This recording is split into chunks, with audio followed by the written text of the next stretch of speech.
time. Ooh, ooh. Stay up all night singing songs on the terrace. We didn't mind sitting out in the cold. It wasn't possible to make us embarrassed. We were free. Do you remember stealing smokes from your parents? Sometimes we got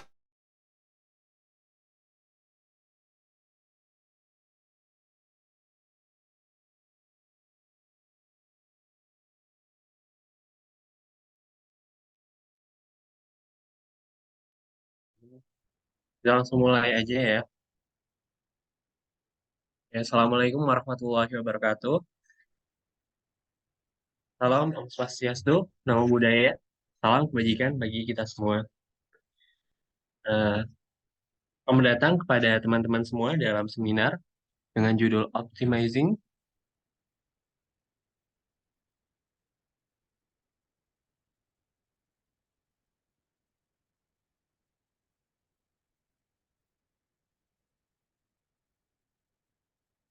Datang teman-teman semua di seminar yang berjudul Optimizing Academic Excellence, MAPRES, and Domestic Scholarship Seminar.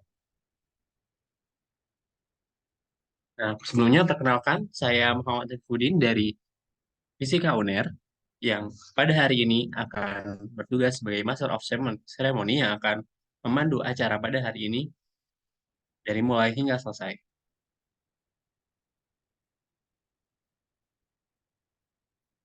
Nah, sebelum kita memulai acara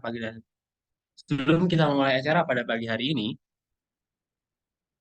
alangkah baiknya agar kita selalu berada dalam rahmat Tuhan Yang Maha Esa.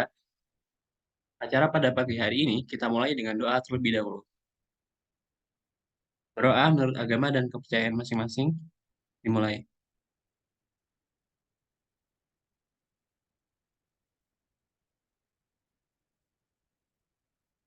Doa dapat dicukupkan dan dilanjutkan di lain kesempatan. Nah, untuk rangkaian acara yang pertama, sebelum kita mulai, kita akan menyanyikan himne Himafi yang akan dipimpin oleh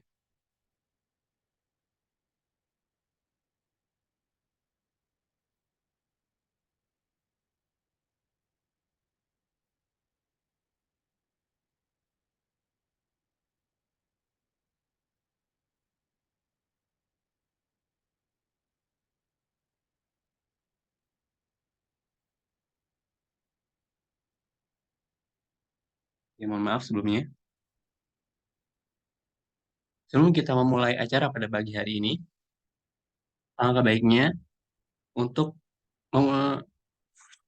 untuk menunjukkan rasa cinta kita kepada Himafi kita, maka sebelumnya kita akan menyanyikan himne Himafi yang akan dipimpin oleh Presiden Himafi kita, Kak Rofi. Kepada Kak Rofi, waktu dan tempat saya berikan. Oke, tes suara aku masuk.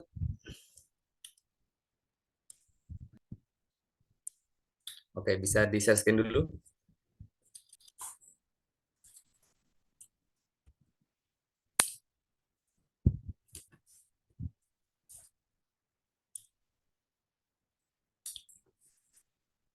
Baik, teman-teman. Posisi himne. Himne dimulai dalam hitungan 3, 2, 1.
Terima kasih kepada Kak Rofi'i yang telah memimpin jalannya himna. Nah, untuk rangkaian acara yang pertama nih, kira-kira ada yang tahu nggak? Nah, jadi rangkaian acara yang pertama adalah kita akan ada sambutan dari Presiden Himpunan Mahasiswa Fisika Universitas Airlangga, yakni Kak Rofi'i. Pada Kak Rofi'i, waktu dan tempat saya berikan. Oke, sebelumnya Assalamualaikum warahmatullahi wabarakatuh. Selamat pagi dan salam sejahtera untuk teman-teman semua. Yang saya hormati Mas Ananto dan Mas Gao selaku pemateri pada kegiatan hari ini. Yang saya hormati juga Mas Fahri Indrawangsa selaku Presiden Himafi 2021 yang juga sudah hadir pada kegiatan kali ini. Yang saya hormati juga Mbak Adifa selaku Menteri Ristek Himafi 2023 dan yang saya banggakan seluruh panitia dari kegiatan seminar pada kegiatan pagi hari ini. Yang pertama tentu kita perlu syukuri kegiatan pada hari ini dapat kita laksanakan dan tentu saya ucapkan terima kasih yang sebesar-besarnya. Yang pertama untuk pemateri kita Mas Anan dan Mas Gaus yang mana sudah berkenan untuk hadir dan berkenan untuk membagikan ilmunya pada webinar kali ini. Dan yang kedua juga saya ucapkan terima kasih banyak untuk teman-teman dari Kementerian Ristek yang sudah menyiapkan kegiatan hingga bisa kita laksanakan pada pagi hari ini.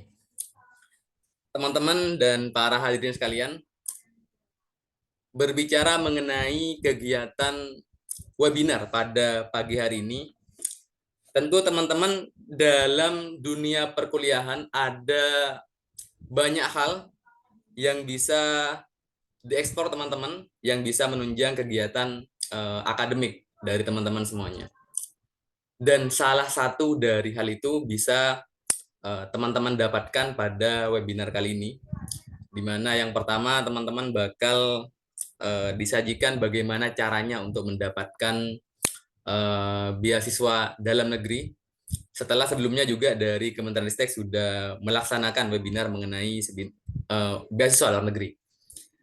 Dan selain itu juga teman-teman bakal mendapatkan tips dan triks bagaimana untuk menjadi mahasiswa berprestasi, yang mana ini juga merupakan salah satu kompetisi yang cukup bergengsi, baik di tingkat universitas maupun di tingkat skala nasional.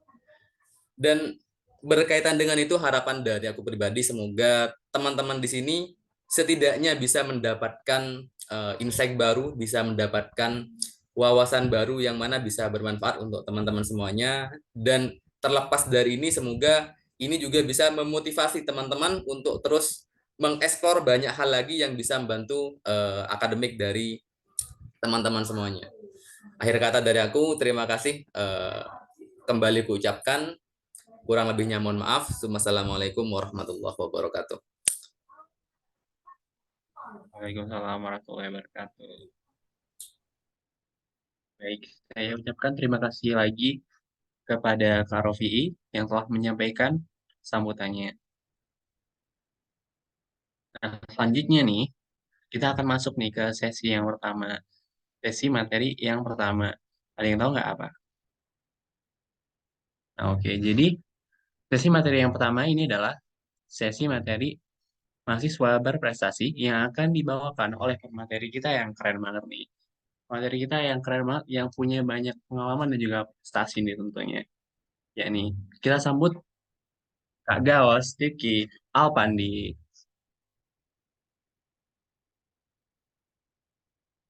Sorry, bentar. Ini suaraku jelas belum, guys? Mas, agak Oke. kurang keras sih, Kak. Tapi. Oh, kurang keras ya? Kalau gini gimana? Keras gak? Udah Atau mendingan. masih pelan? Oke, oke.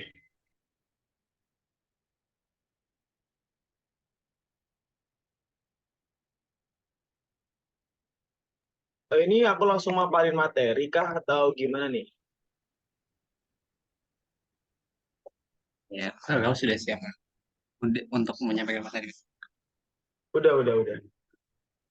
Oke, mungkin ini sebelumnya nih ada CV dari Kak Gawas nih. Kita bisa lihat nih di sini edukasi-edukasi sama pendidikan dan juga pengalaman-pengalaman dari Kak Gawas nih. Nah, pernah sekolah juga di Data Science Academy, juga pernah nih join di algoritma sebagai research analyst. Juga nih Kak Gawas ini juga pernah menjadi nih awardee dari Jarum Beasiswa Plus nih tahun 2022-2023. Kak Gawas ini juga pernah nih join di BEM Universitas Airlangga sebagai dirjen akademik.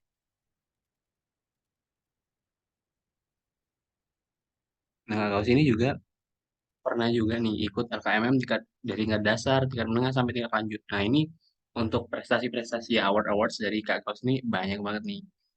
Mulai dari berbagai macam esai ya. Ada yang di statistik, ada juga di mental health, dan masih banyak lagi nih. Bisa dilihat sendiri ya. Nah, mungkin biar nggak berlama-lama nih, kita langsung aja ya mulai materinya. Nah, kepada Kak Gawas, waktu dan tempat saya berikan. Baik, terima kasih banyak sebelumnya buat Afif, buat Adifa, dan juga Rofi, dan juga teman-teman lainnya. Eh, Mungkin di sini aku juga usah perkenalan lagi ya teman-teman. Mungkin kalau misalkan singkatnya aku Gaos, aku dari Statistika Unair Angkatan 2020 teman-teman. Kayak gitu. Nah, jadi mungkin aku juga izin share screen buat PowerPoint itu ya. Eh, ini udah full screen belum ya? Oh ya, kayaknya udah ya. Oke, oke teman-teman. Nah, jadi buat kali ini, semoga teman-teman juga gak bosen ya. Karena ini juga kayaknya masih pagi dan harusnya udah bangun lah ya dari tempat tidur dan juga udah mandi dan sebagainya. Nah, jadi di sini aku mau lebih sharing sih, gimana sih cara bisa jadi seorang mahasiswa bersih. Sebenarnya it's not but the title sih teman-teman. Jadi jangan pernah mikir bahwasannya ketika kamu yang nantinya mungkin ketika daftar Pilmapres dan tidak kepilih menjadi Mapres, bukan berarti kamu bukan mahasiswa berprestasi teman-teman. Tidak begitu. Mahasiswa berprestasi itu menurutku lebih ke gimana sih diri kita, gimana karakter kita teman-teman. Bukan sekadar a lot of achievement yang udah kita punya kayak gitu. Nah, makanya kali ini aku membawa judul buat sharing Mapres kali ini dengan tajuk Start Your Journey kayak gitu. Nah, selanjutnya teman-teman. Sebenarnya prestasi itu apa sih? Pasti kan kayak nggak asing banget lah ya sama mahasiswa berprestasi. Pasti kan ditanya ini, prestasi itu apa sih? Ya pastinya kalau bisa berdasarkan dari Merriam-Webster Dictionary, achievement is a result gained by effort. Jadi ini tuh suatu hasil teman-teman. Prestasi itu cuma sekedar hasil. Yang banyak kita belajarnya itu yang nggak di prestasi kita teman-teman. Itu mungkin jadi patokan buat kita dipuji orang dan lain sebagainya. Yang mana itu jangan jadiin itu tujuan utama teman-teman. Soalnya dipuji itu cuma sementara banget guys, asli deh. Jangan gila pujian karena mungkin selamat ya udah juara ini, selamat ya udah dapat ini. Jangan pernah mikir bahwasanya pujian itu tujuan utama kalian. Tujuannya itu apa sih? Buat belajar teman-teman. Effort kalian. Karena setiap prestasi itu bakal didapat ketika kalian udah put your effort, put your hardly effort kalian di itu teman-teman. Jadi it's not about title doang, juara satu apa, juara dua apa kayak gitu teman-teman. Dan pun ya kalau misalnya aku bilang di FST sendiri itu ada banyak banget prestasinya ya, mungkin bisa dicek di sini. Kayak gitu. Nah, ini tuh adalah juga salah satu motivasi aku teman-teman. Sebenarnya ketika gabung di FST Unair kayak gitu. Nah, mungkin teman-teman juga tahu bahwasannya Dokter Muhammad Yasin baru banget passed away dan aku juga cukup sedih karena belum sempat nih teman-teman ngobrol sama beliau. Dan kenapa? Padahal beliau itu orang yang keren banget tahu. Dia itu top 2% scientist in the world kan by Stanford University. Bayangin, beliau itu orang yang keren banget.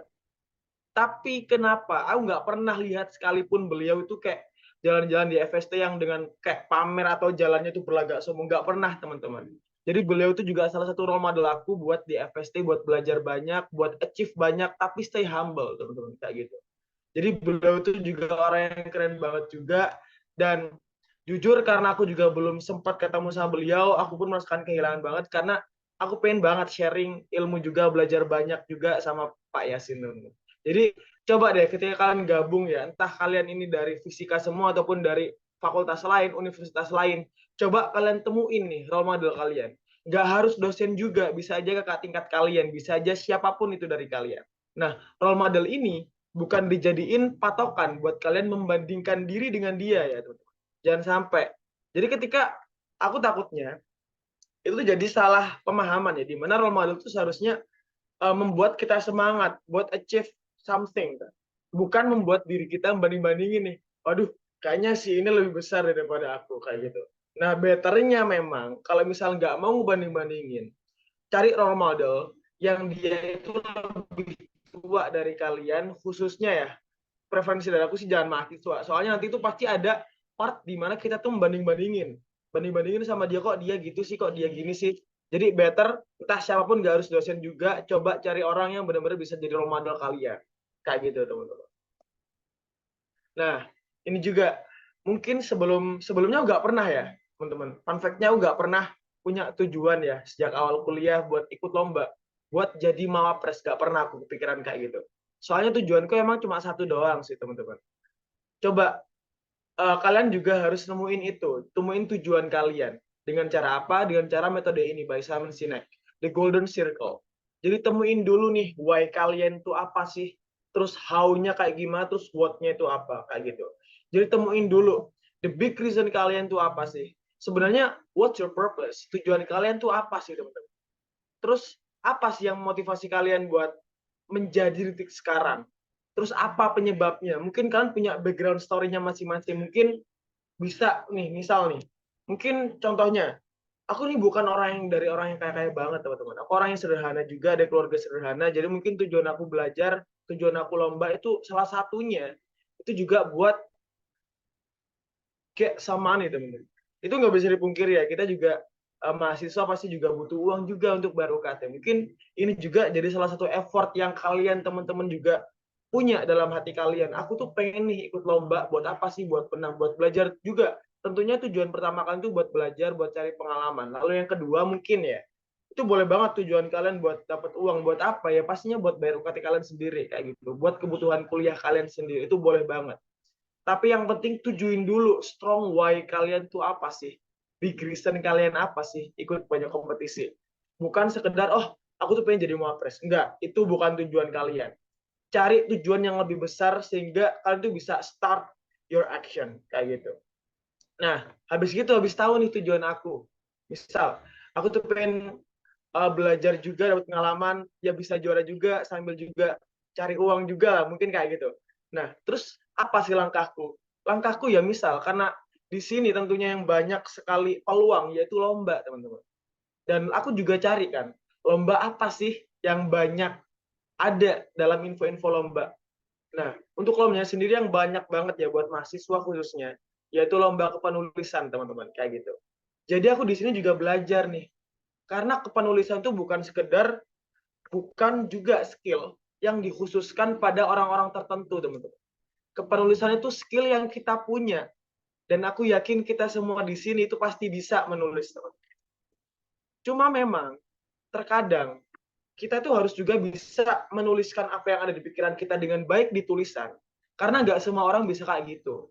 Nggak semua orang bisa ngomongnya bagus, tulisannya juga bagus. Jadi better, tulis itu juga perlu latihan. Nggak sekedar gimana kita tuh nulis, oh yang penting aku nulis aja deh.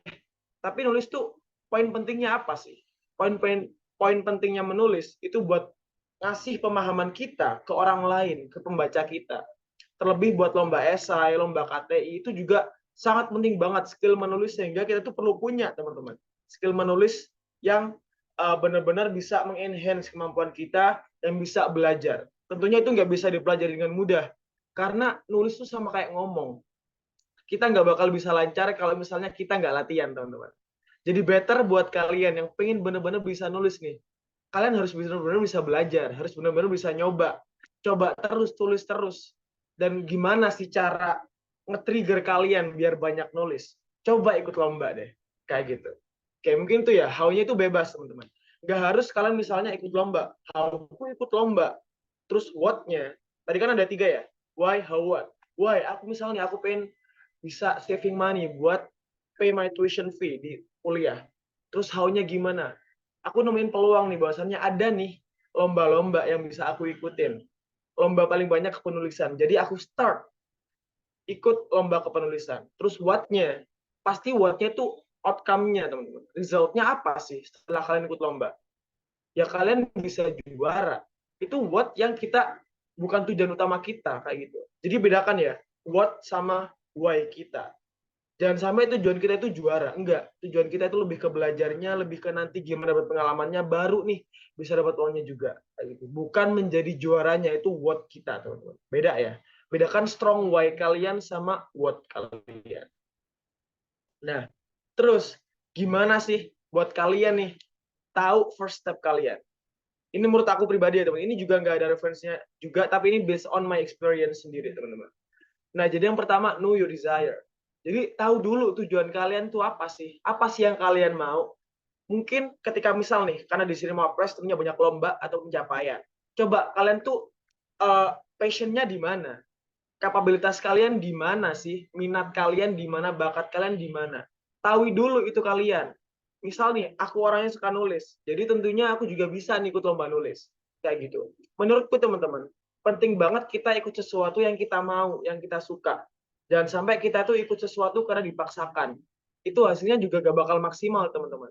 Karena ketika udah tahu apa yang kita mau, aku percaya banget, meskipun aku nggak bisa, misal nih, aku dulu pun nggak jago nulis, teman-teman. Tapi aku apa? Aku mau belajar. Dan juga aku suka menulis. Jadi karena aku suka menulis, belajarnya pun lebih mudah. Karena aku suka apa yang aku lakuin. Kayak gitu. Dan ketika kalian udah nemu nih, step pertama, apa sih yang mau kalian bisa, apa yang kalian mau juga, be brave. Be brave di sini contohnya apa? Coba kalian ikutin dalam suatu kompetisi. Nah, kenapa kompetisi menurut aku ya? Karena ketika kita ikut kompetisi, itu benar-benar bakal nge-trigger diri kita juga nih. Ayo, kamu harus do much better daripada yang kamu tulis biasanya, daripada yang kamu lakukan biasanya. Jadi ketika kita udah, ayo daftar lomba misalnya, itu udah be brave banget. Kalian udah spend buat uang pendaftarannya, pasti kalian juga bakal nyanyain itu. Pasti kalian bakal ada put your poor effort, teman-teman, di situ, teman-teman. Jadi ketika kita udah naruh nih, bahwasanya udah bayar nih, misal bayar lomba, aku yakin banget kalian bakal effort banget buat nulis, buat lomba, buat ngerjain apa yang kalian daftar, kayak gitu. Terus yang ketiga, ini misalnya lebih tepatnya buat ke lomba esai gitu ya, esai sama KTI. Think different, teman-teman. Ini juga yang Steve Jobs galakan di Apple. Think different. Coba jadi sesuatu yang berbeda.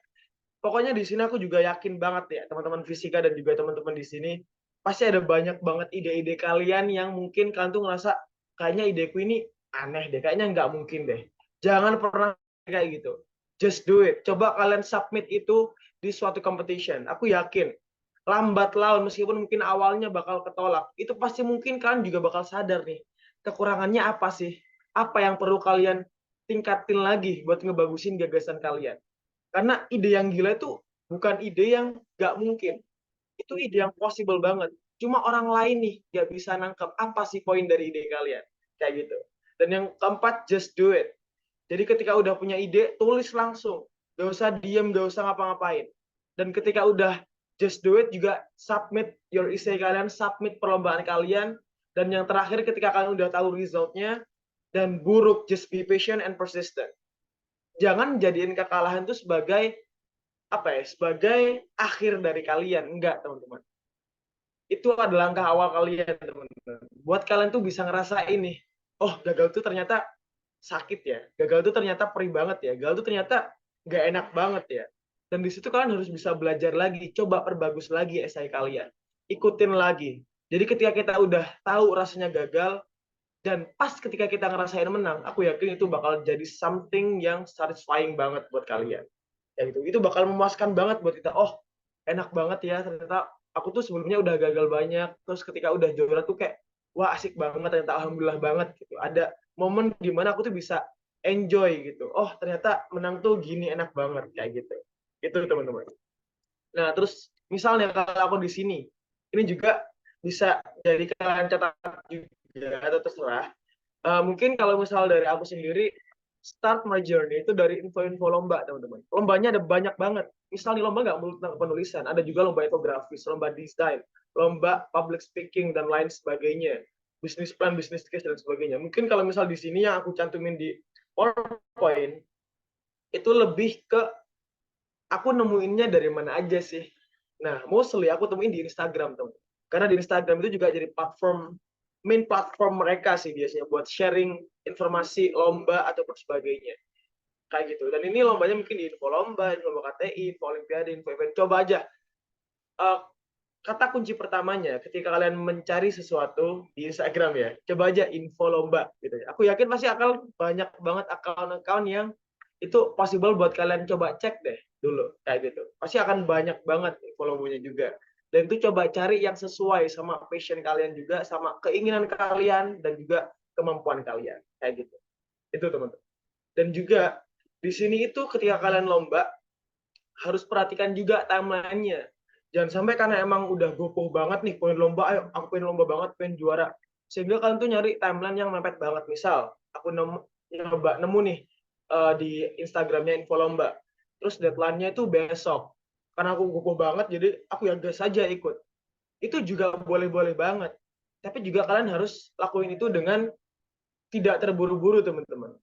Coba ketahui dulu diri kalian, jangan sampai kalian tuh push to hard juga ke kalian. Karena apa?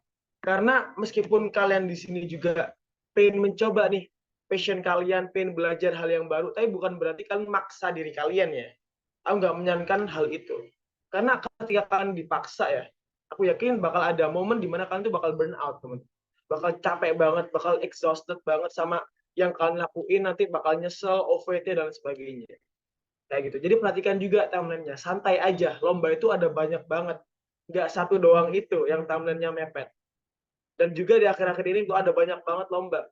Terlebih mungkin di prodiku sendiri ya, itu ada banyak banget. Coba temuin event-event. Kalau aku sendiri ya, kalau aku nyesuaiin lombanya dari jurusan kalian, misalnya dari fisika, pasti kan ada ya, kayak Instagram dari ikatan anak fisika di Indonesia, misal kayak gitu. Coba kalian cek Instagramnya, itu biasanya ada teman-teman, info event-event yang itu tuh dari Himavi di Universitas seluruh Indonesia kayak gitu. Begitu juga untuk prodi lainnya. Coba kalian temuin dulu deh. Ikatan program studi kalian tuh apa namanya di Instagram, terus coba cek di Instagramnya itu ada nggak sih feed yang nunjukin timeline lomba-lomba dari setiap hima yang ada di Universitas seluruh Indonesia kayak gitu. Itu juga bisa jadi tips buat kalian. Nah, terus selanjutnya, dan ketika lomba pasti kan kita nanya kan ke diri kita masing-masing. Kita tuh solo player atau team player nih sejak awal. Dan keduanya ini juga nggak ada yang salah, teman-teman. Keduanya itu juga preferensi masing-masing. Itu hak dari kalian. Boleh banget. Tapi teman-teman, satu hal yang aku pelajari ketika aku perkuliahan ini ya, solo, kita tuh ketika jalan sendiri memang lebih cepat, teman-teman. Memang mungkin ketika ngerjainnya bisa sat-set buat sesuai kita. Tapi kita nggak bisa jalan lebih panjang, teman-teman. Dan ketika tim, memang kita nggak bisa ngontrol orang lain. Meskipun mereka sahabat kita, teman dekat kita. Karena kita tim, mereka bukan kita. Kita nggak bisa ngontrol mereka. Pasti ada part-part di mana, oh, kerjaannya mereka mungkin tidak sesuai deadline yang kita sepakati sebelumnya. Tapi it's okay, teman-teman. Temuin tim dulu deh. Kayak gitu. Soalnya ketika kita udah lomba bareng tim nih, kita bisa berjalan itu jauh lebih jauh. Meskipun mungkin waktunya nggak cepat, teman. Kayak gitu. Itu juga berlaku buat apapun, buat organisasi, buat kepanitiaan. Karena ketika kita jalan sendiri memang lebih cepat, tapi nggak lebih jauh dibandingkan kita berjalan bersama-sama. Kayak gitu. Nah, ini juga mungkin kalau aku sendiri ya dari lomba-lomba yang mungkin tadi disampaikan di CV aku, itu lebih banyaknya itu lomba tim memang teman-teman. Lebih ke LKTI juga yang aku ikutin. Pun IC ya, lomba-lomba yang biasanya sendiri itu lomba IC, itu tapi biasanya ketentuannya itu 1 sampai 2 anggota. Nah, LKTI itu biasanya harus tim. Soalnya LKTI itu cukup panjang kan. Terkait formatnya juga. Dari bab 1, bab 2, saya bab 5. Kayak gitu. Nah, terus find your partner. Kalau aku sendiri tuh mungkin kalian juga tahu ya, Akil sama Inge itu juga my best partner team karena itu udah lomba bareng sama mereka sejak semester 1, teman-teman. Sorry, sejak semester 2 kayak gitu. Jadi kita tuh meskipun awalnya kayak nggak kenal ya, kita kenal tuh dari kelas kalkulus. Aku dari statistika, Inge dan Akil tuh dari prodi biologi, teman-teman. Dan kita bisa kenal ya karena dari satu kelas kalkulus. Ya, itu kayak something yang unexpected banget. Tahu nggak pernah kepikiran bahwasanya aku bakal nemuin partner lomba aku yang banyak banget kemenangan di selanjutnya. Itu dari prodi lain. Yang aku kenal dari mata kuliah yang banyak nggak disukai orang, yaitu kalkulus, teman-teman. Kayak gitu. Jadi partner kalian tuh bisa datang dari mana aja. Asalkan, mungkin ini sih, 3 hal yang menurut aku perlu diperhatikan banget ketika kita tuh nyari partner dan juga nemu partner yang pas. Oke. Yang pertama, make sure dulu nih, kalian tuh tahu dia. Gimana sih dia orangnya, apakah dia tuh kayak yang males. Kita nggak bisa mungkiri, teman-teman, bahwasanya tidak semua orang dekat kita itu seperti apa yang kita mau. Apalagi ketika kerja. Mungkin ketika lagi sharing ngobrol santuy itu enak banget nih. Tapi ketika kerja, wah, ya bisa nih, dia ninggalan banget orangnya. Mungkin dia tuh kayak nggak ngerekenan gitu, nggak mau merhatikan ketika dikasih tugas, dan selalu melewati deadline yang udah ditentuin. Jangan, itu red flag banget kayak gitu. Dan juga yang kedua, kalian juga harus bisa fit into both personality and professionality kayak gitu. Nah, itu kenapa? Kalau misalnya lomba itu nggak melulu-melulu secara profesional, teman-teman. Aku rasain itu. Ketika lomba itu ada banyak banget tekanannya juga, teman-teman. Pressure yang aku dapat, misal nih, aduh gimana ya cara bikin ini yang tepat, cara nyari solusi yang tepat, nemuin masalah, nemuin referensi yang pas. Dan ketika kamu nggak nemuin itu, aku yakin pasti ketika kalian meet, ataupun entah ketemu online ataupun offline, ada part kalian itu pengen sharing, random aja sharing. Karena ketika meeting sama partner lomba kalian tuh nggak melulu bahas gimana sih lombanya, nggak melulu bahas itu, teman-teman. Tapi juga ngebahas, ayo aku pengen sharing nih, aku tuh ada masalah, bla bla bla bla bla. Dan menurutku ya, ketika kalian tuh udah nemuin partner yang pas secara personal dan juga profesional, kalian tuh bakal enjoy banget sama tim kalian. Ya bakal ngerasa di-push terus. Meskipun secara profesional, oh datanya tanggal 30. Tapi mungkin karena kamu waktu meet di sebelum tanggal itu kamu cerita nih, kamu lagi ada masalah yang mungkin harus kamu selesaiin bareng-bareng dulu. Sehingga akhirnya di tim ini sepakat nih buat mundur deadline-nya. Mungkin buat tanggal 2 di bulan selanjutnya, itu tanggal berapapun.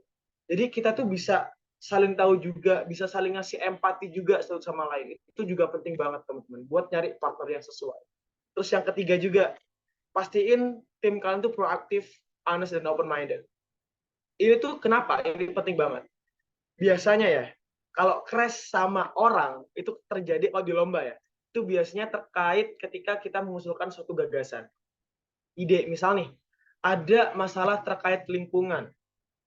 Ini tuh masalah sampah yang nggak bisa diurai. Terus aku nyari gagasannya sama teman-temanku.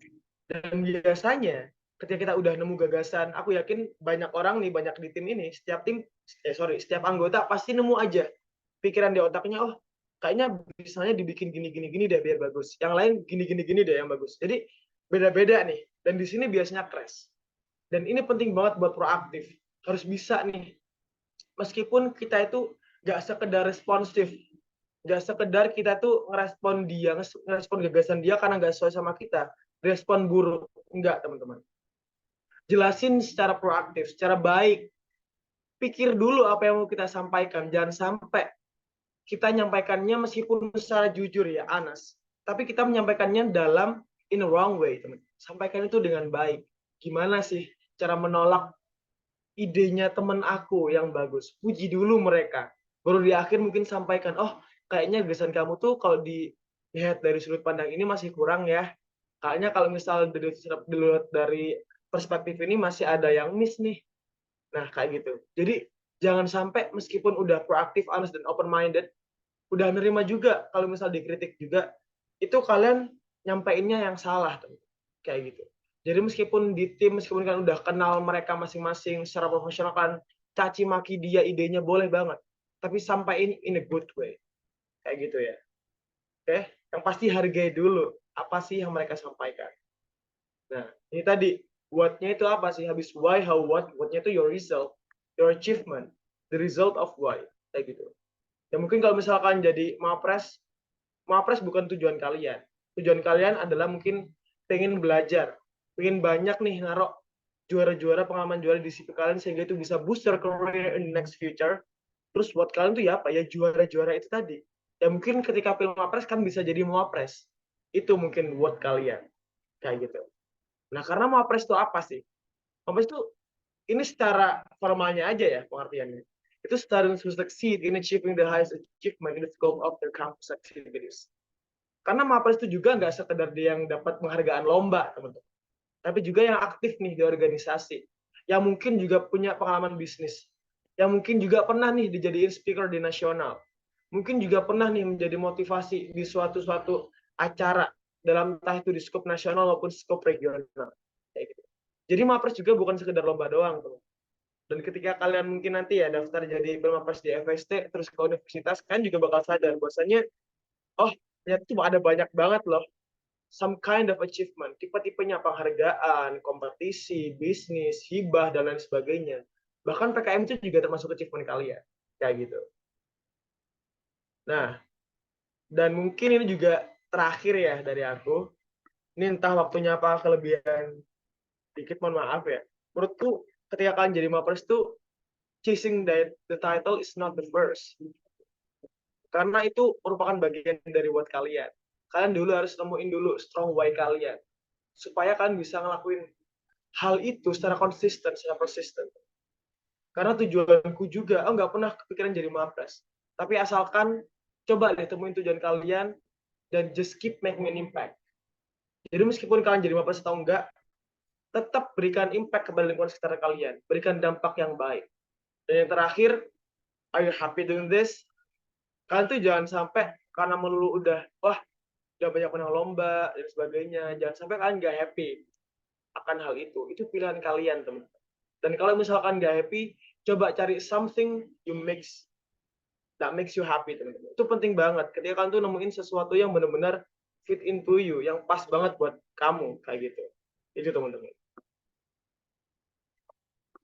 Nah, go challenge yourself. Coba temuin lomba, coba temuin partner kalian yang pas, dan itu bebas banget, teman-teman. Itu aku harap kalian juga pasti bisa nemuin orang yang pas di lingkungan sekitar kalian, entah itu di prodi kalian, di luar fakultas, di luar universitas, mungkin itu juga boleh banget. Kayak gitu.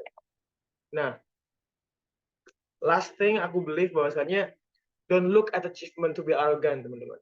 But see hardships and failures in your process to stay humble. Because everything would only sometimes go on your way. Karena nggak semua itu sesuai kehendak kita. Nggak melulu kita menang, sehingga kita bisa sombong, oh aku udah menang ini nih. Just stay humble. Karena kita bisa lihat nih, kesalahan kita gimana. Kegagalan kita itu gimana. Karena gagal itu nggak gampang. Gagal itu sulit banget. Karena semua hal itu nggak selalu berjalan sesuai apa yang kita mau, apa yang kita inginkan. Mungkin itu aja dari aku, teman-teman. Aku kembaliin ke MC.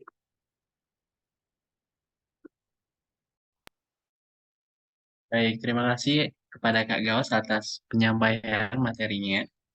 Mungkin nih dari teman-teman nih ada nih yang mulai kebayang nih. Nanti gimana nih prosesnya kalian, what-nya apa, why-nya apa gitu. Tadi kan ya kita bahas what, why. Gimana nanti caranya kita bakal jadi mahasiswa yang berprestasi juga kayak Kak Gaus nih. Mungkin biar bayangan-bayangannya nih makin jelas gitu, lebih jelas, lebih terdefinisi gitu. Mungkin dari teman-teman sendiri ada nih yang punya pertanyaan tentang tips-tips atau mungkin mau nanya pengalaman dari Kak Gaus lebih lanjut nih. Boleh nih dari teman-teman buat raise hand terus mengajukan pertanyaan nih. Silahkan teman-teman.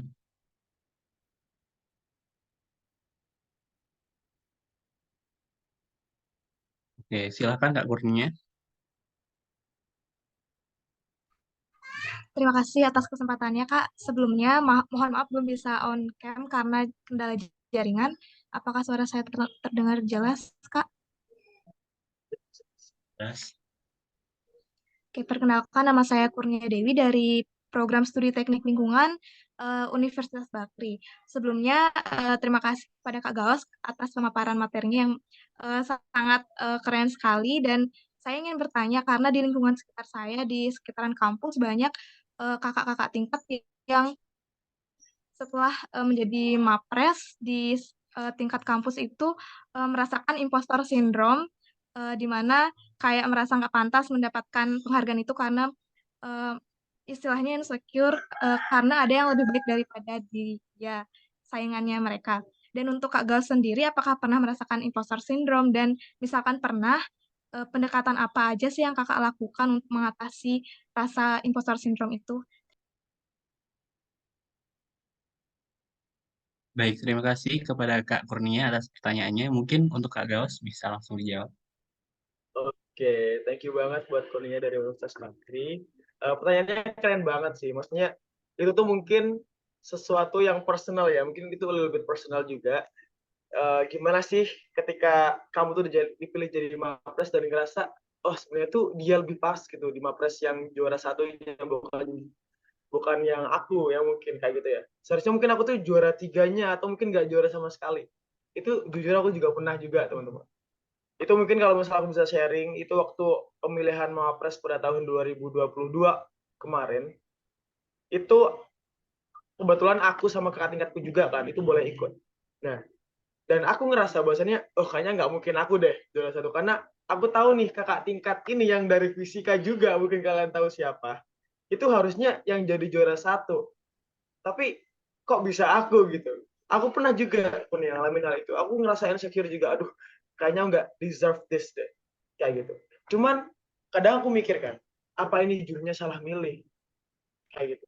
Tapi teman-teman, aku pernah dikasih tahu satu hal sama kakak tingkatku dulu juga, yang dari prodiku yang sama, yang mapres juga. Dia tuh bilang, kalau misal kamu nyalahin diri kamu karena kamu nggak deserve that, kamu tuh berarti nyalahin jurinya.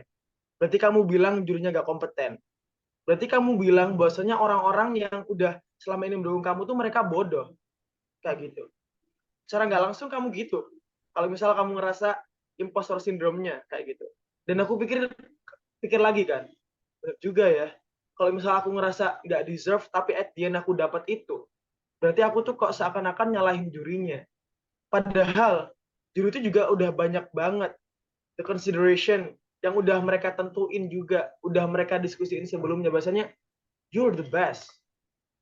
Dan mungkin kamu juga karena udah sering ngelihat nih mereka lebihnya apa. Kadang nggak sadar sama kelebihan kita sendiri.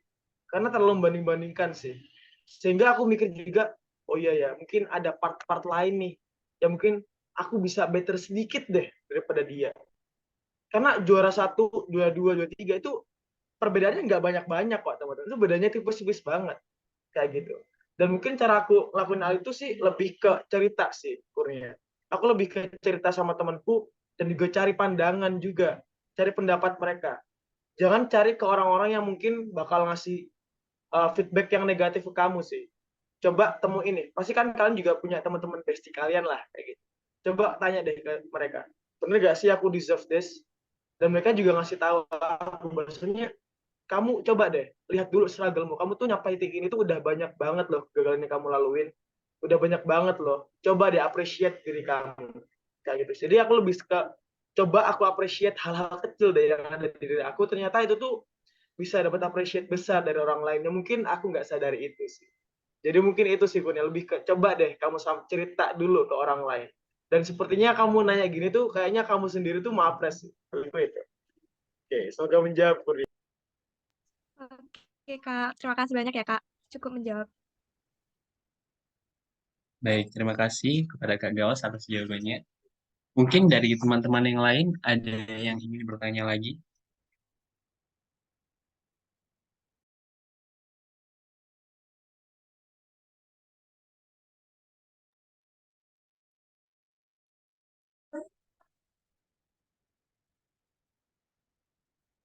Silahkan teman-teman. Buat mungkin yang masih penasaran nih, gimana nih caranya buat bisa jadi mahasiswa organisasi.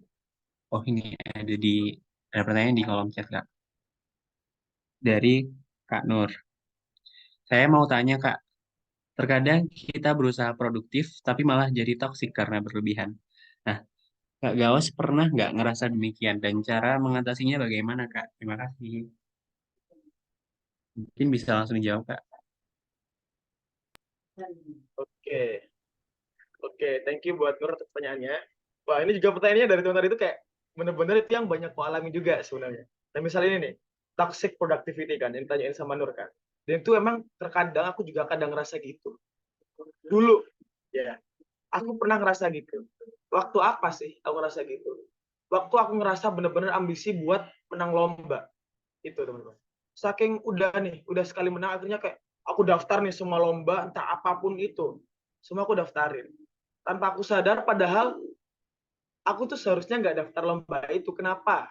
Misal nih, ada tema-tema yang emang itu seharusnya tuh menjurus banget. Misal, dulu aku pernah daftarkan terkait subtema yang itu teknik banget. Yang mana aku orang statistika kan. Itu nggak sesuai banget sama aku. Karena aku udah terlalu ambisi, udah pengen menang banget.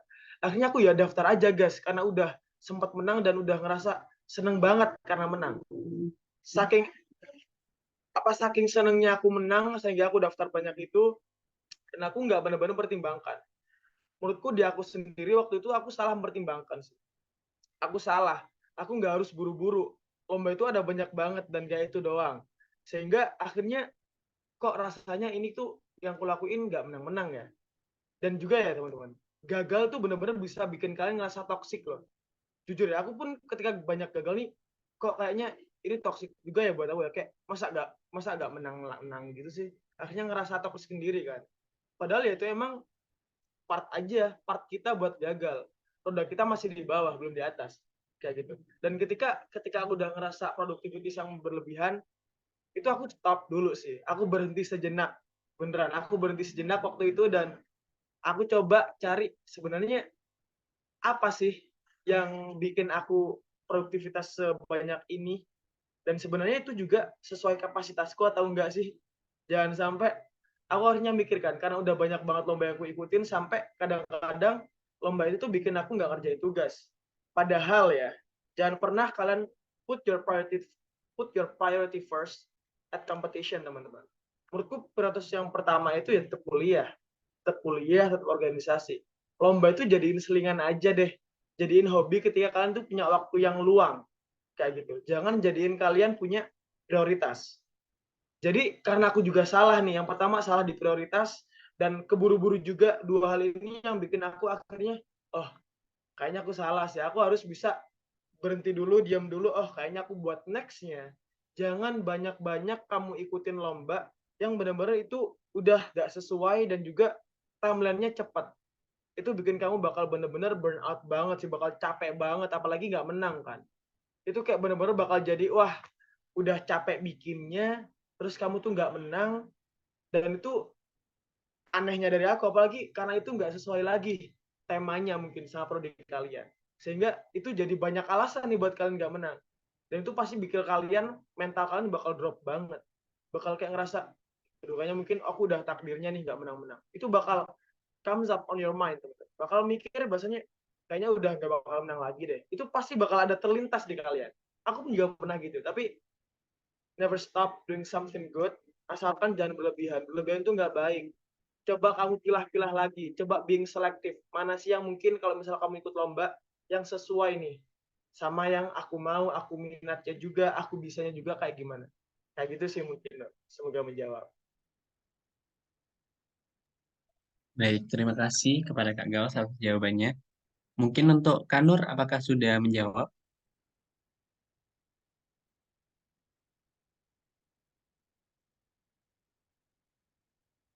Hmm, sepertinya sudah ya. Nah, karena waktunya nih udah mau 10.20 nih, maka dari itu kita akhiri nih sesi Q&A di sini. Terima kasih kepada teman-teman yang telah aktif bertanya. Nah, selanjutnya nih, ada sesi dokumentasi nih bersama Kak Gaus nih. Mungkin buat teman-teman yang lain nih bisa on cam dulu ya.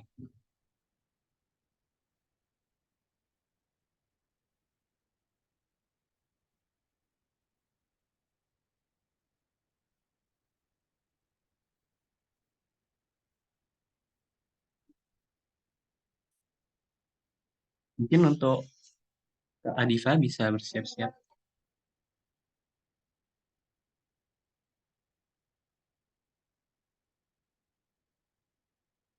Baik, Kak.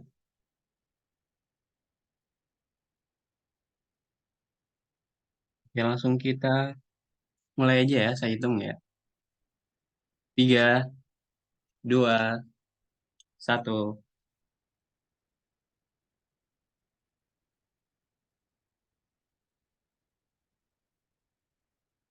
Mungkin sekali lagi ya. 3, 2, 1.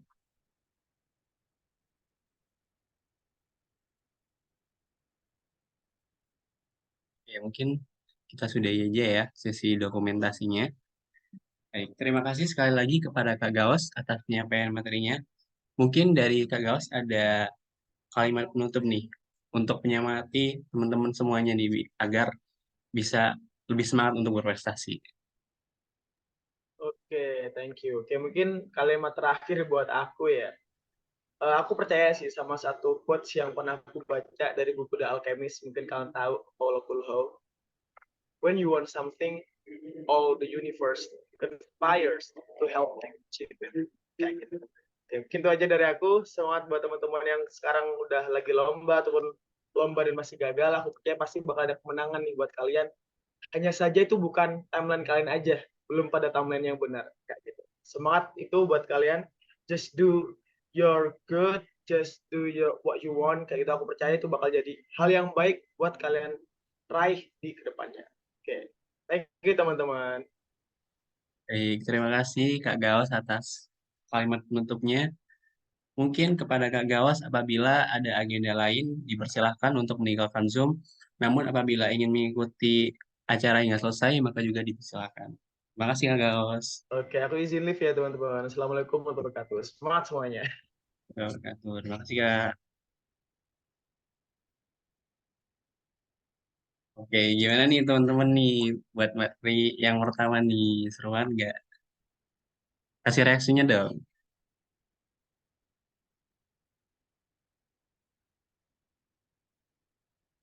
Ya mungkin buat yang selanjutnya nih bakal ada sesi yang seru banget nih. Kira-kira apa? Ada yang bisa tebak nggak?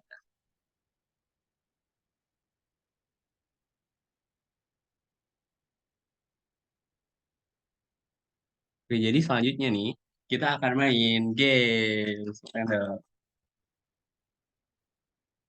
Nah, di games ini kita akan main games sebagambar nih. Mungkin untuk panitia yang bertugas bisa share screen.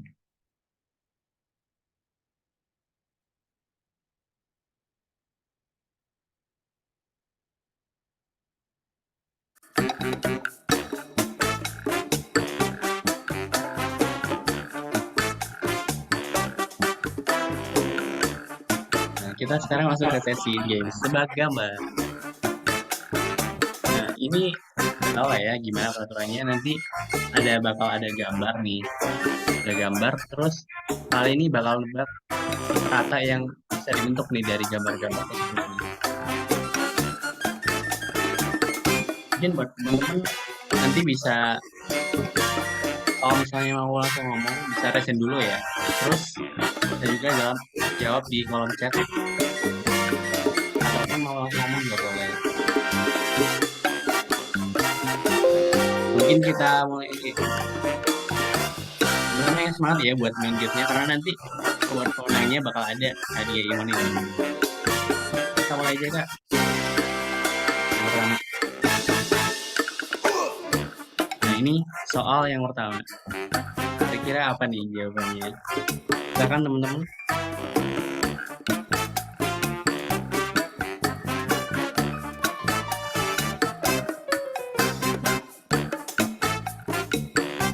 Ada apa aja nih gambar apa? Kira-kira apa ya jawabannya ya? Mungkin bisa jawab ya. Ada hadiahnya loh. Masa nggak mau sih? Kan buat orang jajan.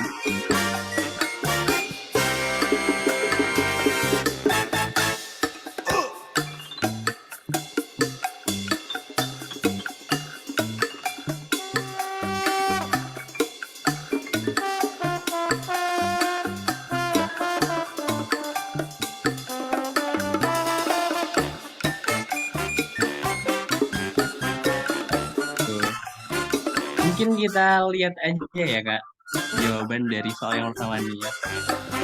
Kira-kira apa ya Kak?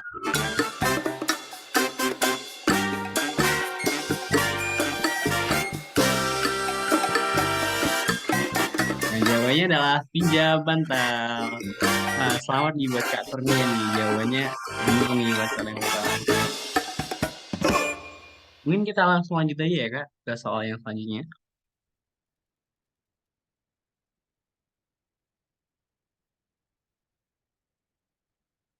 Nih, soal yang kedua nih, ada apa nih?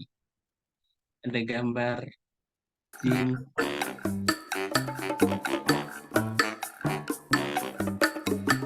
Waduh, ramai nih. Mungkin kita langsung lihat aja ya Kak, jawaban dari soal yang kedua nih.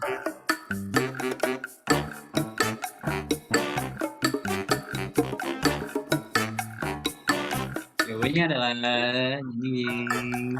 Rajin belajar. Wah, ada 3 orang nih bener nih. Tapi karena Kak Kurnia yang jawab duluan, jadi poinnya untuk Kak. Selamat ya, Kurnia. Ini lanjut ke soal ini.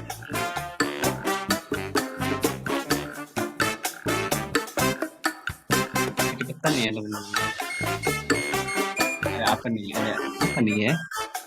Warna kuning, terus ada motor nih.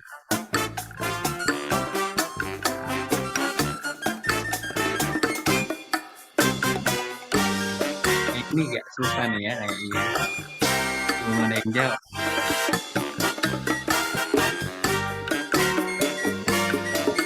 Ini gambar apa ya gitu ya? Teman-teman, silakan.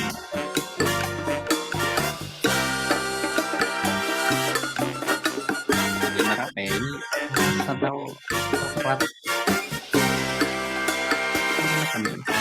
Motor.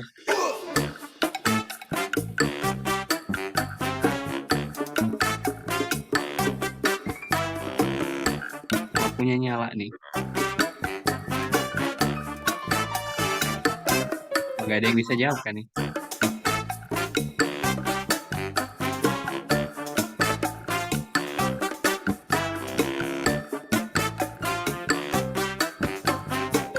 Kayaknya yang ini susah banget ya Kak. Nah, kita ada yang jawab tuh. Kak Ani. Mungkin kita lihat langsung aja ya, jawaban dari soal ini.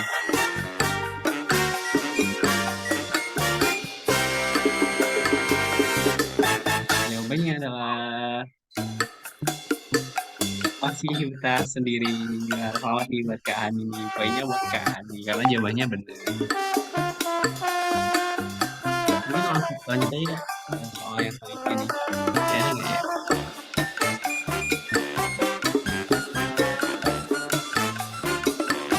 Apa? Ya, apalagi nih? Ya, apalagi nih gambar wayang tuh. Tadi yang tadi diam-diam tiba-tiba langsung jadi pemain pertama nih. Kayak ada Kurnia sama Kak Ani nih.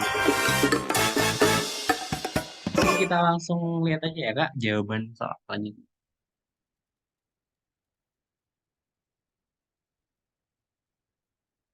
Jawabannya adalah selalu saya. Nah, bener nih Kak Kurnia sama Kak Ani nih. Karena Kak Kurnia jawab dulu jadi poinnya buat Kak Kurnia. Maksudnya Kak Hani jawab dulu jadi jawabannya yang benar. Poinnya untuk Kak Hani. Ya ada nggak Kak soalnya nih? Kak Hani sama Kurnia nih seri nih poinnya nih. Waduh, udah habis nih.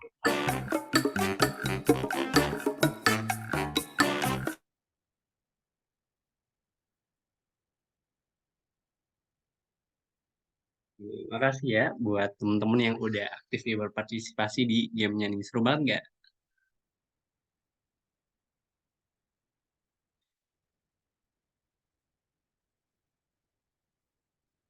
Waduh, kayaknya seneng banget nih.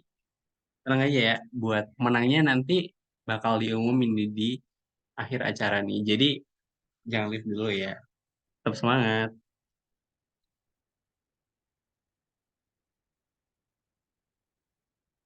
Nah, buat teman-teman jangan ada yang leave dulu ya, karena kita selanjutnya bakal ada materi yang kedua nih. Dan nanti di akhir bakal ada presensi dan pengumuman pemenang nih. Jadi stay tune ya. Ya mungkin selanjutnya kita langsung aja ya masuk ke sesi materi yang kedua. Ada yang tahu nggak materinya tentang apa nih?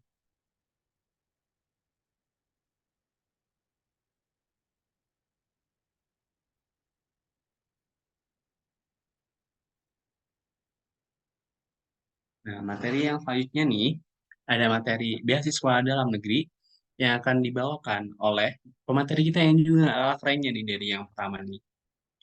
Mari kita sambut Kak Ananto Ari Prabowo, SSI. Tepuk tangan dong.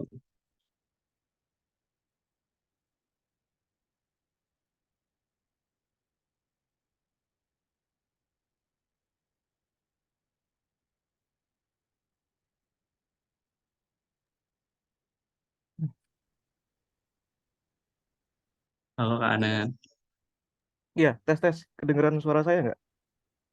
dengeran nggak? Oke, ya, ya, ya. Mungkin untuk Diva bisa untuk menyampaikan CV-nya Kak Anan.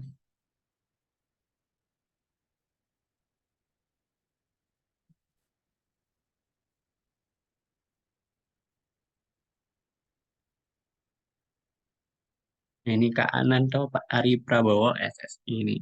Nah, Kak Anan ini sekarang ini sedang berkuliah nih sebagai mahasiswa pasca sarjana fisika di Institut Teknologi 10 November nih. Nah, Kak Anan dulu ini juga termasuk mahasiswa UNER juga loh, mahasiswa S1 Fisika UNER. Nah, sekarang ini Kak Ananto ini sedang berkuliah di ITS nih dan juga memperoleh beasiswa unggulan nih dari Kemdikbud. Keren banget gak sih? Karena ini juga punya pengalaman yang cukup banyak nih dari di Departemen Fisika sendiri nih. Pernah ikut membuat soal, terus tutoring, banyak banget tuh pokoknya. Karena ini dulunya sering banget ya tutoring-tutoring nih. Tutorial materi fisika gelombang, fisika dasar, fisika matematik 3. Juga pernah nih, Kak Anan nih jadi asisten di laboratorium praktikumnya fisika dasar. Nah, Kak Anan ini juga pernah nih dulu menjadi pembina di KN MUPA nih. Gengsi banget gak sih? Karena ini juga dulu pernah menjadi tutor-tutor ikut di BM Fakultas Sains dan Teknologi juga. Dan sekarang di ITS juga Kak Ana nih jadi asisten dosen fisika dasar 1 dan 2 juga kan. Keren banget gak sih? Karena ini juga pernah nih jadi tentor-tentor di LBB-LBB nih banyak banget gak sih? Nah mungkin biar nggak lama-lama nih, ini kita langsung tanya aja ya ke Kak Anan. Nah, Kak Anan udah siap belum buat membawakan materi pada pagi hari ini? Oke, insya Allah siap ya. Oke, Baik, eh, terima. oke, Mungkin langsung aja ya. oke, Pada Kak Anan, waktu dan tempat saya berikan. Silakan Kak. oke. Bentar ya. Oke, terima kasih atas kesempatannya ya. Sebelumnya saya izin tidak menyalakan kamera karena bandwidthnya buruk sekali di sini. Ya, bentar.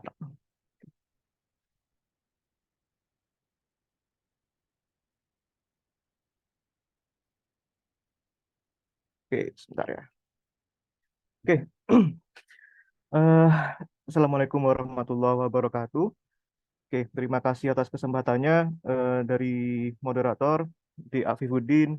Juga ada Presiden Himafi di sini, Prof. I, dan ada juga Presiden Himafi Angkatan 19, ada Mas Fahri, ada Menteri Ristek, Adifa, dan pihak-pihak lain yang tentunya tidak bisa saya sebutkan satu persatu di sini. Ya, begitu. Nah, oke. Ya, pada kesempatan kali ini ya saya akan memaparkan salah satu dari beasiswa yang diadakan oleh pemerintah yang gunanya untuk menunjang perkuliahan untuk pasca sarjana ke depannya di sini. Nah, sebelumnya di sini kalau nggak salah waktu saya kan 30 menit ya. Nanti tolong moderator kalau misalkan waktu tinggal 10 menit atau 5 menit bisa peringatkan saya di chat ya agar saya tidak bertele-tele gitu. Oke, ya saya sendiri saat ini sedang riset di Laboratorium Fisika Teori ya di ITS gitu. Nah, ya sekaligus mengerjakan tesis ya alhamdulillah saat ini sudah selesai. Nah, gitu. Nah, rencana saya selanjutnya ya insya Allah saya ingin fokus ke masalah paper-paper ya begitu. Nah, kurang lebih begitu. Oke, ya di sini isi presentasi saya ya kurang lebih di sini ada ya seputar beasiswa unggulan. Nanti saya akan mendefinisikan secara sederhana ya tentang beasiswa unggulan, timelinenya bagaimana, pendaftarannya bagaimana, ya dan lain-lain. Nah, oh ya teman-teman, di sini yang saya paparkan itu adalah beasiswa unggulan. Ya meskipun yang saya paparkan beasiswa unggulan, penjelasan saya ini insya Allah sudah mengcover beasiswa-beasiswa yang lainnya. Misalkan seperti beasiswa LPDP dan beasiswa BPI. Jadi nanti kalau misalkan teman-teman ada rencana untuk lanjut pasca sarjana, ada 3 beasiswa yang besar ya di Indonesia, LPDP, BU, dan BPI ya, begitu, beasiswa pendidikan Indonesia. Nah, ya kurang lebih dari ketiganya itu pendaftarannya, mekanisme seleksinya mirip-mirip lah, begitu ya. Nah, jadi untuk kita melamar beasiswa, pertama kita harus tahu dulu ya, kita tuh butuh nggak sih ya kuliah pasca sarjana S2 atau S3 itu. Nah, itu butuh atau enggak tergantung dari cita-cita teman-teman nanti ya. Lalu kalau misalkan teman-teman butuh kuliah pasca sarjana atau S2, maka alangkah baiknya teman-teman mengejar beasiswa. Nah, kenapa? Karena beasiswa itu sangat membantu teman-teman dari perihal UKT maupun biaya hidup. Itu sangat mengcover sekali. Karena kalau misalkan nggak ada beasiswa itu eh, kayak UKT dan biaya hidup tuh nggak tercover. Jadi teman-teman nanti karena UKT yang cukup mahal ya di S2 itu lebih mahal dari S1, maka nanti takutnya teman-teman akan terdikte untuk kuliah sambil kerja. Nah, sementara disarankan ketika teman-teman kuliah S2 itu teman-teman bisa fokus belajar. Nah, sehingga teman-teman tidak ada beban untuk sambil bekerja begitu. Nah, untuk mengejar beasiswa itu ya teman-teman tentu harus lolos seleksi kampusnya dan lolos seleksi beasiswanya karena lolos seleksi beasiswanya saja nggak cukup kalau nggak lolos seleksi masuk kampusnya begitu ya. Nah, untuk memperoleh beasiswa itu dibutuhkan strategi ya, nanti berupa tips dan trik. Nah, insya Allah nanti akan saya kupas secara detail begitu ya. Nah, yang pertama singkat saja tentang seputar beasiswa unggulan. Nah, jadi beasiswa unggulan ini ditujukan ke 2 hal. Yang pertama yaitu untuk yang mahasiswa yang berprestasi dan yang kedua adalah untuk pegawai Kemendikbud. Ya, ini yang membedakan dengan LPDP. Kalau LPDP itu ya ada yang berprestasi, ada yang untuk mahasiswa afirmasi, ya disabilitas juga bisa begitu. Nah, beasiswa unggulan ini bisa untuk program sarjana, magister dan doktoral ya, dan juga bisa untuk mahasiswa baru maupun mahasiswa ongoing. Kalau nggak salah ongoing itu yang S1 itu untuk semester 3 tuh kalau tahun-tahun lalu masih bisa. Nah, kalau mahasiswa baru ya tentu saja ketika dia setelah diterima PTN ya atau diterima S2 atau S3 dia bisa mendaftar gitu ya. Nah, kurang lebih seperti itu. Nah, ini untuk mekanisme timeline pendaftarannya ya teman-teman bisa lihat sendiri di website beasiswa unggulan ya. Detailnya kurang lebih seperti ini. Nanti kurang lebih ada 2 tahap ya, tahap 1 dan tahap 2. Nah, tahap 1 itu seleksi administrasi, tahap 2 itu seleksi wawancara gitu ya. Nah, oke. Jadi eh, ada fasilitas yang begitu menggiurkan ya kalau beasiswa itu.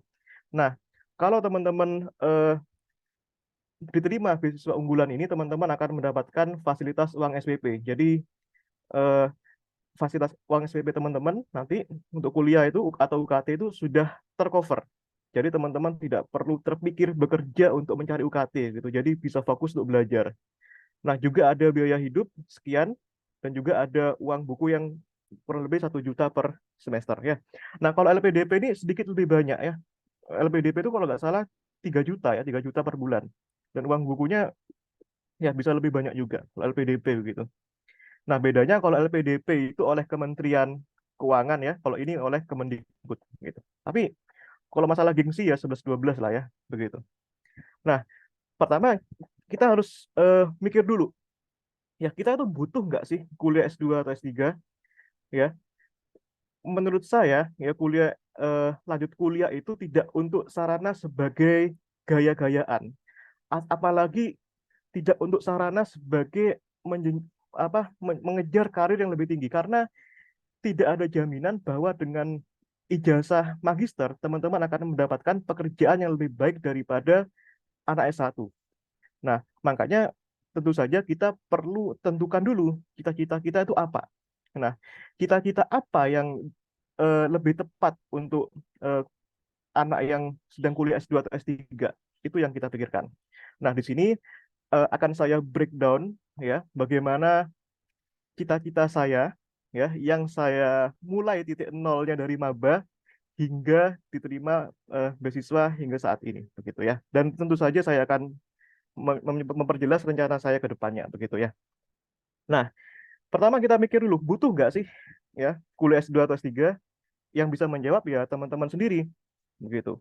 Kalau teman-teman butuh ya, ya teman-teman sebaiknya disarankan untuk bercita-cita meriset di BRIN ya. Kalau BRIN ini lembaga riset yang sudah terkumpul jadi satu. Kalau dulu kan terpisah-pisah ya, ada LIPI, ada BATA dan lain-lain. Kalau sekarang sudah tercover oleh BRIN. Nah, kalau teman-teman ingin bercita-cita sebagai periset ya atau peneliti, ya teman-teman saran saya bisa ke BRIN dan sebaiknya ditunjang kuliah pasca sarjana. Dan tentu saja teman-teman juga bisa menjadi dosen di perguruan tinggi. Ya, kalau teman-teman tidak butuh ya sebaiknya teman-teman bekerja dulu.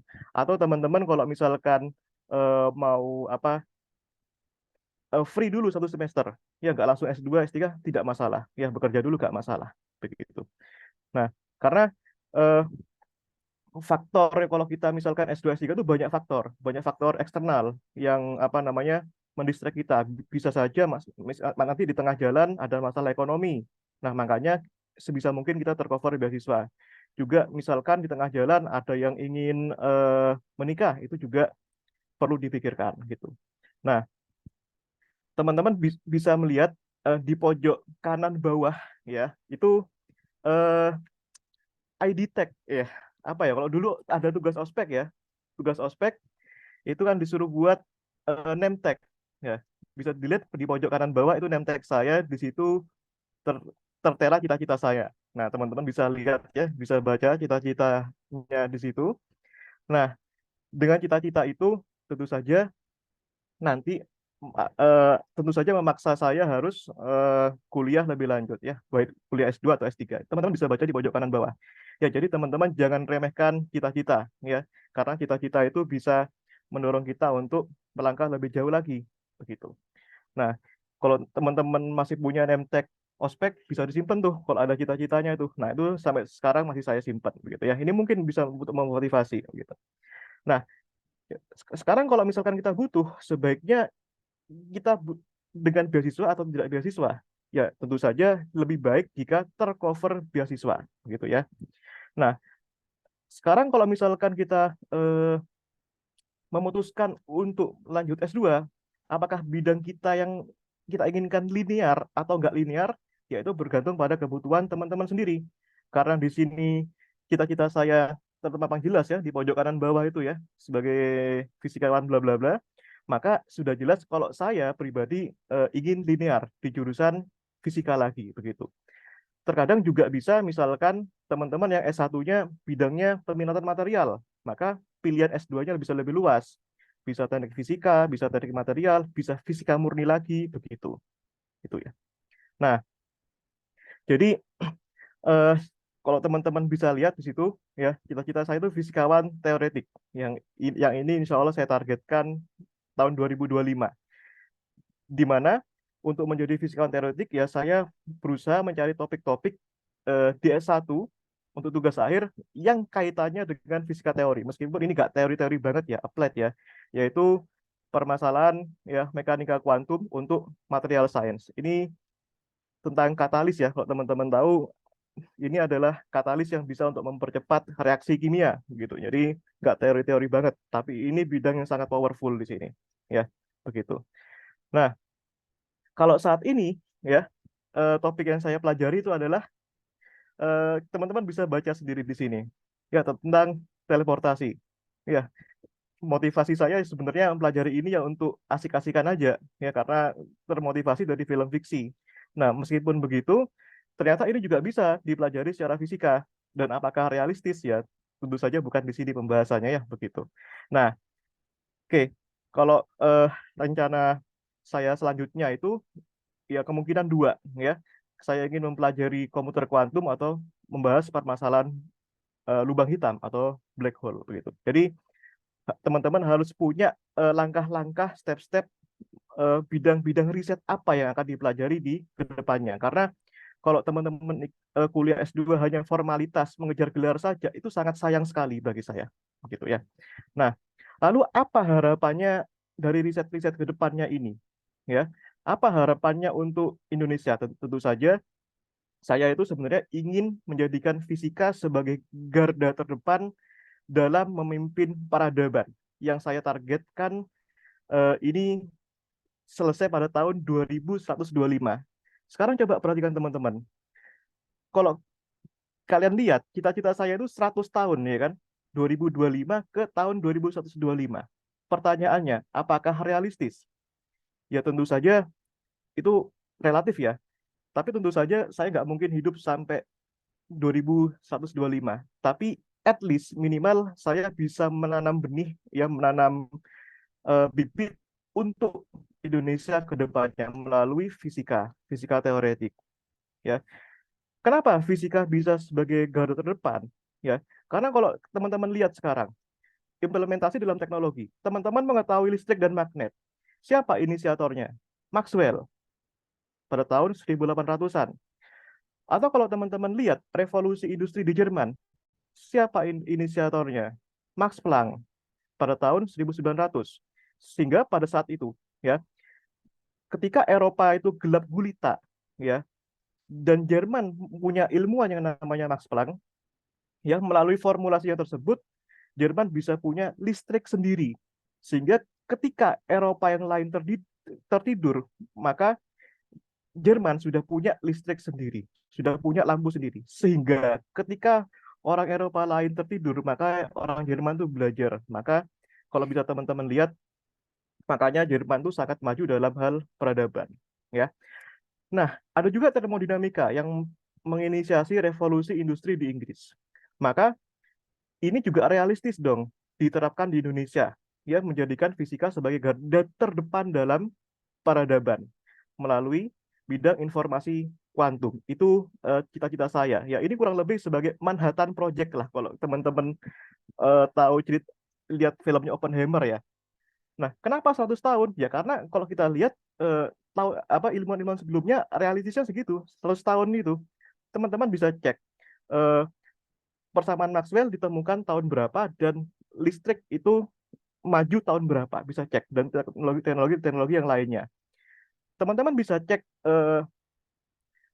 Einstein merumuskan lubang hitam itu tahun berapa dan 100 tahun kemudian baru kebukti ada lubang hitam itu. Nah, makanya kita tidak bisa meremehkan fisika pada skala teoritis. Itu bisa memimpin negara dalam peradaban gitu. Nah, jika misalkan saya butuh S2 dan cita-cita saya sudah clear, ya maka sebaiknya kita harus mengejar beasiswa karena itu bisa menjadi katalisator untuk kita dalam mempercepat cita-cita kita. Tapi teman-teman harus lulus seleksi dalam dua hal, lulus seleksi kampusnya dan lulus seleksi beasiswanya, begitu. Nah, jadi ya ini faktor-faktor yang sering ya. Nah, faktor-faktor yang ada untuk melamar beasiswa. Kalau teman-teman lihat di sini ada dua hal ya. Ada tanpa beasiswa dan dengan beasiswa. Ada banyak faktor. Misalkan IPK. Kalau teman-teman ingin S2 tanpa beasiswa, maka teman-teman cukup mengamankan IPK 3,0. Tapi dengan beasiswa teman-teman kalau bisa 3,5 lah. Ya. Tapi nggak harus 3,5. kalau teman-teman pun IPK-nya cuma 3,2, 3, maka teman-teman bisa tutupi itu dengan prestasi, ya. Tapi ingat, prestasi tidak melulu tentang kejuaraan. Ya, nanti saya akan detailkan masalah prestasi. Yang kedua itu TPA, ya. TPA itu ya at least 450 lah ya. Kalau beasiswa itu 500, ya. Tes potensi akademik, ya. Nah, yang berikutnya TOEFL, ya. Kalau tanpa beasiswa itu 450 lah. Kalau dengan beasiswa itu 500 sampai 550. Nah, lalu berikutnya teman-teman harus punya ide penelitian, ya. Nah, kalau baik tanpa beasiswa maupun dengan beasiswa. Tapi biasanya kalau dengan beasiswa itu teman-teman harus punya proposalnya, harus bisa membuat proposal. Nah, tapi kadang juga ada kampus, ya, seleksi kampus itu rancangan penelitiannya itu membutuhkan proposal seperti UGM. Nah, dan lain-lain ya. Nah, kalau tanpa beasiswa itu tidak perlu ditekankan prestasi karena banyak banget ya anak yang diterima S2 itu prestasi akademiknya itu hampir gak ada juga banyak. Tapi kalau misalkan teman-teman ingin beasiswa maka ditekankan harus ada prestasi ya. Yang berikutnya publikasi. Nah, publikasi ini hukumnya sunnah ya, tapi kalau ada itu lebih baik. Maka saran saya teman-teman itu kolaborasi dengan penelitian dosen. Teman-teman nggak harus nunggu lulus untuk publikasi internasional. Teman-teman bisa kolaborasi dengan dosen-dosen di Fisika UNER gitu. Nah, minta topik, lalu teman-teman bisa presentasi di konferensi internasional. Yang berikutnya adalah surat rekomendasi. Ya, ini wajib. Ya. Nah, detail masing-masing nanti akan saya jelaskan ya. Nah, tapi yang teman-teman tahu, teman-teman harus lulus seleksi kampusnya dan lulus seleksi beasiswanya. Ini dua hal yang harus teman-teman penuhi. Nah, kalau seleksi kampus tuh secara umum ada 3, ada administrasi, wawancara, dan seleksi tulis, ya seleksi fisikanya begitu. Nah, tapi juga ada kampus yang nggak ada seleksi tulisannya, seleksi fisikanya, yaitu kayak UGM itu nggak ada. Tapi juga ada kampus yang seleksi tulisnya itu sangat ketat, kayak ITB. Itu ya. Tapi kebanyakan kampus tuh melaksanakan seleksi tulis tuh cuma formalitas saja. Jadi kalau saya bilang dari riset yang saya lakukan tuh hampir auto keterima begitu loh. Tapi kalau misalkan tes tulis itu kurang, teman-teman tetap akan diterima tapi dengan matrikulasi ya kuliah tambahan gitu. Nah, kalau beasiswanya itu ada 3 secara umum. Ada seleksi administrasi, wawancara, dan skolastik ya. Skolastik ini untuk LPDP ya. Nah, kalau beasiswa unggulan nggak ada ya. Nah, kalau skolastik itu ya kurang lebih sama kayak TBA lah. Nah, tapi kalau LPDP itu teman-teman bisa nggak usah tes skolastik, asalkan teman-teman sudah diterima kampusnya dulu. Nah, maka kalau teman-teman sudah diterima kampus, nggak usah seleksi skolastik. Tapi kalau teman-teman belum diterima kampus, maka teman-teman harus tes skolastik dulu, begitu. Jadi kurang lebih hampir sama sebenarnya, gitu. Nah, ini ya, kalau pertama kita bahas dulu seleksi kampusnya. Ya, kalau teman-teman tahu kampus-kampus top ya kayak UGM, ITB, UI dan sebagainya kurang lebih ada seleksi administrasi dan wawancara. Ya, yang membedakan itu UI. Kalau UI itu seleksinya itu melalui SIMA. SIMA itu lebih ke umum ya. Ada bahasa Inggris, TPA dan lain-lain. Nah, UI itu perkecualian. Tapi sekali lagi teman-teman cari apa yang teman-teman butuhkan. Karena saya ingin fisika teori, maka saya milih antara ITB atau ITS. Karena ITB kejauhan, ya sudah saya pilih ITS. Kenapa ITS? Karena ITS itu seperguruan dengan ITB. Ya, di mana ITB itu selalu mengedepankan prinsip fisika yang konservatif. Itu yang saya cari itu sebenarnya. Nah, di sini ada 5 syarat gitu ya. Administrasi, pertama kalau misalkan tanpa beasiswa ini 3,0 lah amankan. Ya, lalu TOEFL 450, surat rekomendasi dari pembimbing, usulan penelitian, dan TPA-nya 450 boleh, 475 boleh. Gitu ya. Nah, wawancaranya itu di sini ada ditanya alasan kita apa. Lebih singkat kalau wawancara dari kampus itu. Apa alasan kita daftar S2, kesediaan biayanya gimana? Nah, kalau kesediaan biaya, usahakan nanti teman-teman bisa meyakinkan diri dengan beasiswa kepada interviewer gitu. Nah, yang teman-teman tahu ketika pewawancara itu tanya, pasti mereka menanyakan topik penelitian di S1 itu apa dan rencana penelitian ke depannya itu apa. Nah, itu yang faktor yang penting. Nah, itu harus teman-teman punya rencana penelitian. Di S1 saya mengerjakan optik, S2 mau optik lagi, itu lebih baik. Ya, itu peluang keterima